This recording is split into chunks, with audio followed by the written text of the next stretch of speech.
สังโยชน์เนี่ยมี10ที่ผูกสัตว์ให้ติดอยู่ในภพในสังสารวัฏเนี่ยนะสักยทิฏฐิวิจิกิจฉาศีลปตปรามาสกามราคะพยาบาท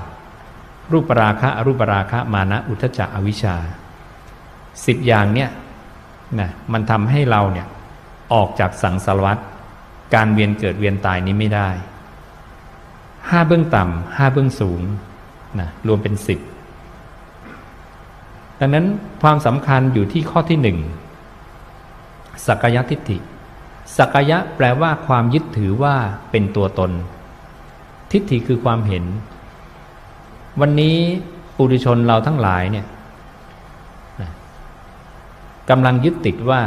รูปนี้เป็นเราตาเป็นของเราหูเป็นของเราจมูกลิ้นกายใจเป็นของเราแต่พระผู้มีพระภาคบอกว่าตาไม่ใช่ของเธอเธอจงละมัน